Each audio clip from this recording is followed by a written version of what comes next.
Dr. Mark Changizi here with your Science Moment. Reputation is everything. And let's get to that in just a minute. Before I started, I wanted to quickly mention we have FreeX, our research institute, Dr. Tim Barber and my research institute, which has been focused since February or so of 2021 on researching and understanding free expression and its importance for freedom generally.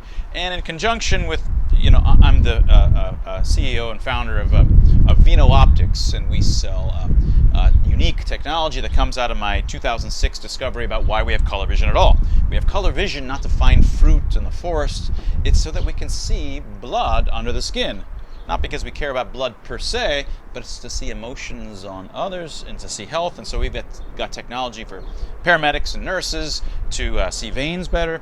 We've got color blindness technology that actually augments the ability to see the key things that matter, which is the states on human skin.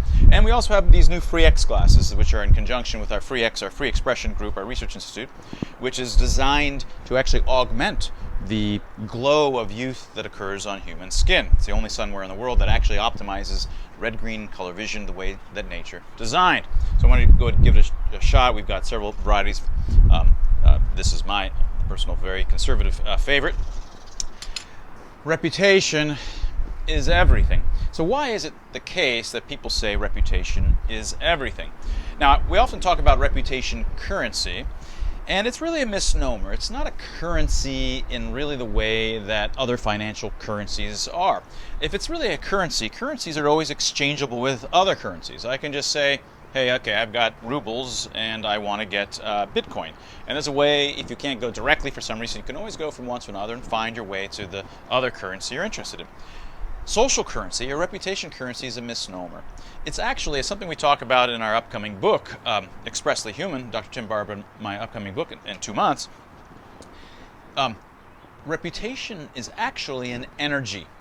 And I won't get too much in detail here, but it's actually when there are two folks in a negotiation having a disagreement. This is the nature of all kinds of expression. It's about two people having a disagreement about something, about an idea, about the price of something. It might be about any kind of compromise. Think of them as two wills, like springs, and they're pushing against each other. And each of them is in some sense involved in a push and pull, and they're trying to find a compromise. Well, when you move things in the world, physically, it takes energy to move things in the world. And it turns out when you work out the mathematics, you can think about these wills formally as forces, and you have to have a particular kind of energy, a kind of social energy, which we call reputation, which is just reputation, which is what allows you to move the wills of and bend the wills of others in the social community around you.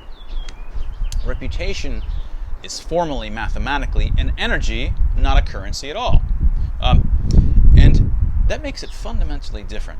So, for example, if all of my money was confiscated by the government because I was a deep, dangerous trucker in Canada, for example, well, somebody could come along and just donate that money back to me. They just say, okay, Mark, here's your money back. And all that needs to happen is it's just a bookkeeping thing. So he just sort of tells his bank or puts on the blockchain that his account gets decremented, mine goes up. It's just bookkeeping, right, on the ledger somewhere.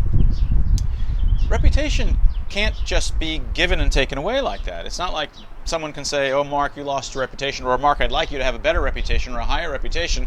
So here you go, let's just do the bookkeeping, and I'm hereby giving some reputation of mine to Mark. Well, that's not how it works.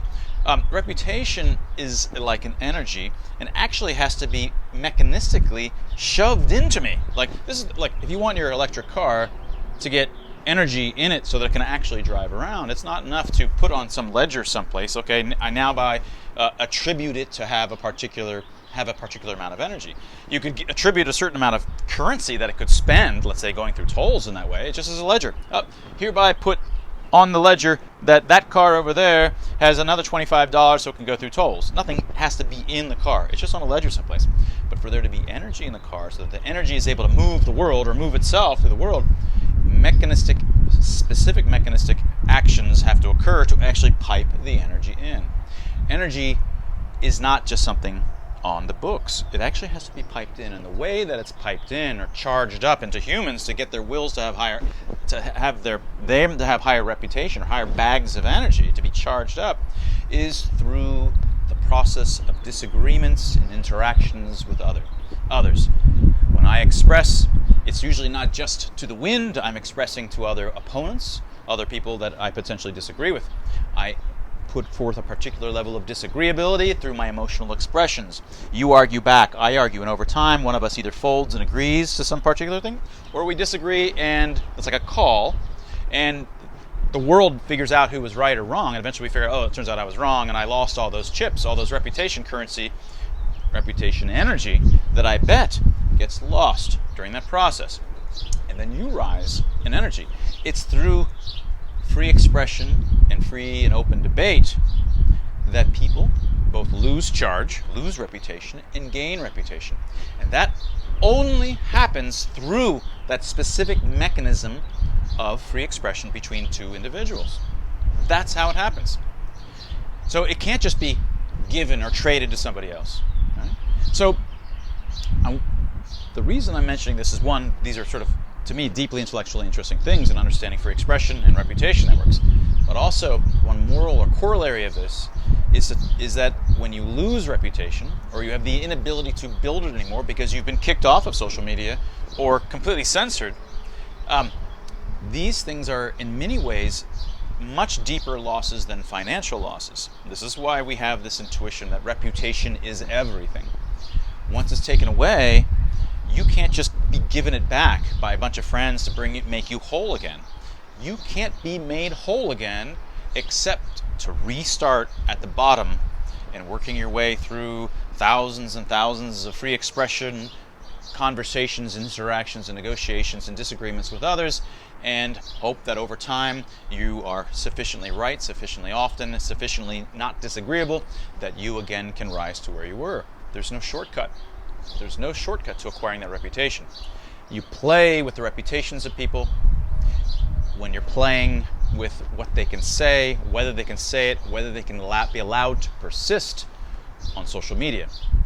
And when you do that, you're not only playing with these individuals and their energies, their reputation energies, you're messing with the mechanisms by which the network moves towards the truth.